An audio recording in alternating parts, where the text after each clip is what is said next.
It's been a weird year for film watching. Almost every big anticipated movie got moved to next year, streaming suddenly blew up and is still blowing up, sometimes in the streaming companies' faces, and cinemas around the world are sadly facing closure. But in spite of all that, movies did get released, and some of them rocked. In fact, maybe the only good thing that's happened to film this year is that independent movies have been propelled to the fore, in part because they're the only ones that anyone can afford to release. So here's 5 of my personal favourite movies from this year. Uncut Gems. I made a crazy risk, a gamble, and it's about to pay off. So I want the Celtics to cover. I want the Celtics halftime. I want Garnett points and rebounds. What do you know? I don't know. I just know. What's the dumbest bet I ever heard of? I disagree. The Safdie brothers have been around for a while, and they've been quietly making a name for themselves. I first heard of them through 2016's Good Time, and then realised that I'd actually watched one of their shorts a year before. I hated it, if I remember correctly, but now I realise it's because they wanted me to hate it. That galaxy brain. I think they're very odd filmmakers, in a way. They have that brotherly language thing that really reminds me of the Coen brothers. Like they grew up on a very specific diet of films that they watched with each other, and now they can have a kind of play in that genre safely because they're working with each other and they're bouncing around ideas through that sibling lingo, that shared diet of films that they have together. And when they talk about films, they're often art house or obscure movies. And then they turn around and they make these kind of broadly understandable thrillers like Uncut Gems or Good Time. And I know they've made some artsier stuff too. In that way, I think it's kind of no wonder that they're friends with Scorsese, who talks about Powell and Pressburger's influence in one moment and then turns around and makes Goodfellas. I did a video essay about the Safdie brothers for Little White Lies at the start of the year, and I was really impressed watching all their work about how consistent and coherent their vision is, because ultimately everything they make is also very chaotic. So for me, Uncut Gems kind of represents a distillation of everything that they've done so far, while also hinting at what they can achieve with bigger budgets and star power. Obviously, it's got a few great performances in it, and I think it's also excellently filmed. It has these mad, anamorphic 35mm long takes at night, which is just like insane filmmaking. But what I come back to again and again is that sense of chaos in the sound mix in particular. In the world of Uncut Gems, everything is always falling apart, often in a self-inflicted way. And while I think that it's probably true to call it a thriller, I personally think of it as more like a comedy, one pitched at the expense of its lead character, but also the audience, because we all have to live in the same chaotic world that Howard lives in. So in this year in particular, I think that message really, really resonates. Saint Maud. Dear God, your presence graces the air, and soon everyone will see. Hi, are you Maud? Yes, hi. It takes nothing special to mop up after the dying. You're prettier than the last one. But to save a soul, that's quite something. Bless Amanda's body, and bless her mind, which is shrouded in darkness. When you pray, do you get a response? Oh, it's like he's physically in me. It's how he guides me. My little savior. Writer-director Rose Glass is basically a brand new talent. She has only really a few kind of shorts to her name and a couple of music videos, but she really burst into the international cinema scene this year with Saint Maud, which is just critically beloved. There's this buzzword that's used a lot in the industry at the moment, and you've probably heard of it. It's called elevated horror.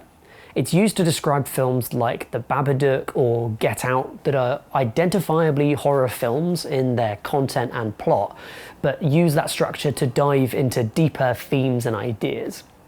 Of course, the reality is that plenty of horror filmmakers have done this for years and years, so the phrase elevated horror mostly makes me think of people who don't actually like horror and sort of look down on it, but have decided that the few horrors they do like, that they've seen, must be special or different in some way, because that means they aren't really horrors. And in that context, I think it's interesting to see a film like Saint Maud that takes horrific imagery and plot devices and uses them to present a drama, almost a character study, which sort of inverts that structural expectation of elevated horror. I think this film also shows that Glass has a very clear conception of what cinema is, especially in her head, how she wants to approach films. It's chock full of sensory information and it's led very well by two excellent performances, but it also provides very little information beyond context clues, and it asks its audience to accept a lot of difficult things, both in terms of content and in terms of thinking about what's going on, before it reaches its terrifying conclusion. And I love that. I think that's brave, bold filmmaking, and it should be applauded. So Saint Maud is one of my favourite films of 2020. Rocks. Yo, Samel! I'ma get my own back and get that.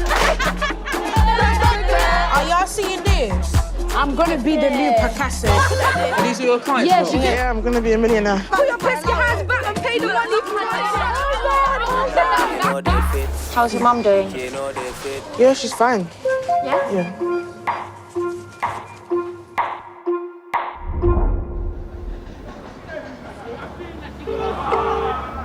Hi, I'm not here right now, so if you'd like to leave a message. You did the right thing by calling us, yeah, that's...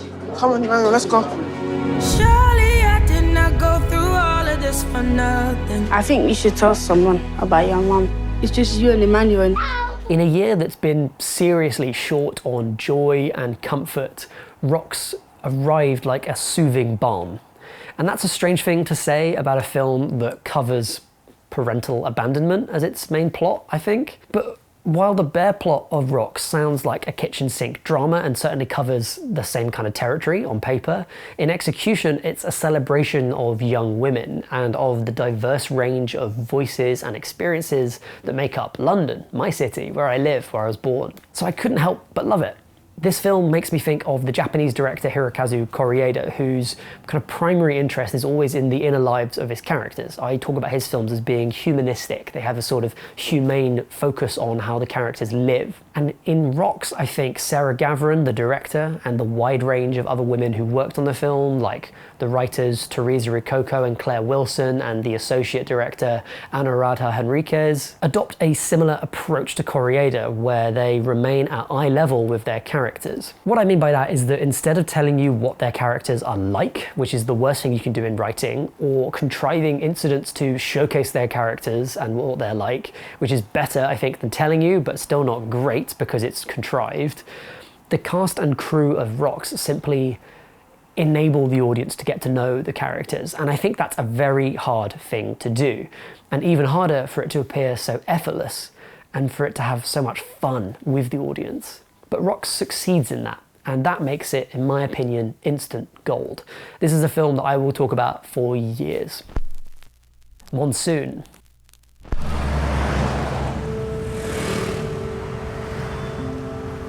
It's been a long time. 30 years. If I see you in the street, I cannot recognize you. Where are you staying? Taotian, District 2. You should visit your old home. Yeah, I'm going to. You look like your picture. Thank God.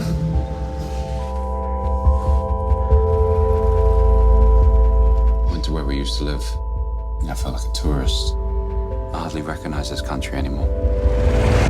A strange phenomenon happened to me this year, which is that I fell out of touch with movies. I was still watching them a lot, and I was talking about them a lot for work, obviously, because I've been uploading on the channel the whole time. But the films I was watching tended to be older ones, not new releases. It was stuff I was watching on Netflix or things I was watching for video essay work. And obviously one explanation for that is that many new releases were simply cancelled this year, or they surfaced on alternative platforms that I wasn't going to pay 30 additional quid for on top of the subscription fee that I already paid. But I suppose I didn't really realise how much I relied on physical cinemas, screening schedules, programs, mailing lists, and in-person recommendations for my movie watching. And I think other people must be dealing with this too, because that's my only explanation for why I haven't seen Monsoon on any other end-of-year lists so far, because it is a stellar examination of identity and its many intersections with memory that's thoughtfully performed and carefully told. So there, told you so.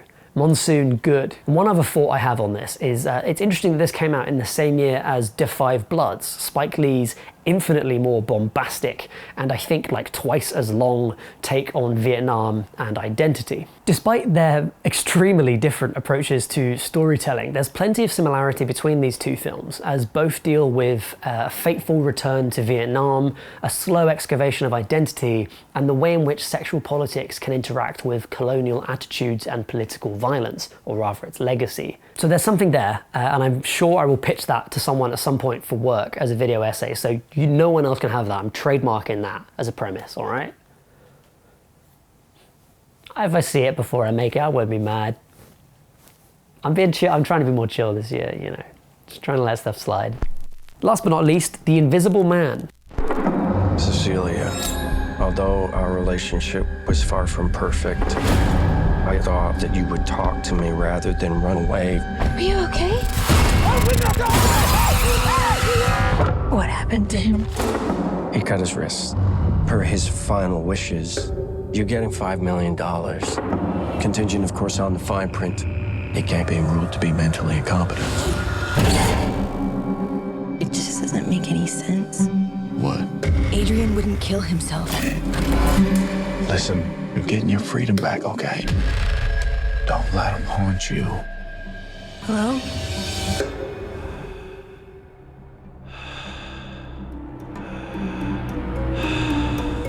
I've talked a lot about art house stuff in this list, partly because, as I said, not many big films came out, and I certainly wasn't going to pick Tenet for my best of the year. So, time to wrap up this list with something a bit more explosive. The Invisible Man was the last movie I saw in the cinema before we locked down. Our first lockdown, that is. We had a second one, it barely got lifted, and now we're probably having a third one in 2021, so yippee, thanks government. I remember washing my hands a lot and sitting socially distant back when that was novel, if you remember then, from my friend who I was going to go see the film with. And we settled in to watch this movie. But despite all of that stuff kind of whipping around in the air, both like terrifyingly physically, but also like kind of mentally, all that tension, we were swept away into the world of this film.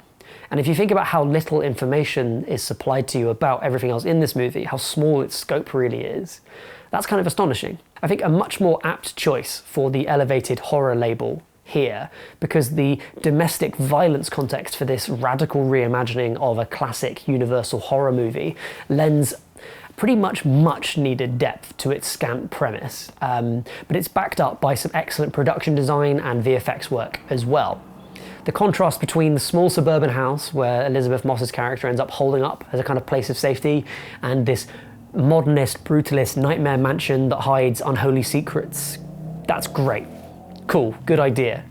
The honeycomb design of the suit and the kind of thrilling reveal moment, which is so far back into the runtime, that's a true monster movie moment, like the first time you see the shark in Jaws. Even if it's simple, even if it's minimalist, I think, in terms of how it tells its story, it's good, and it touches lots of interesting ground. So for me, that's like my blockbuster of the year, if you will. Of course, that's just my top 5 movies of 2020, my personal picks. And I'll probably be kicking myself after uploading this, thinking about why I should have put The Vast of Night in here, or wondering if slipping it in at the end there, like I just did, was enough.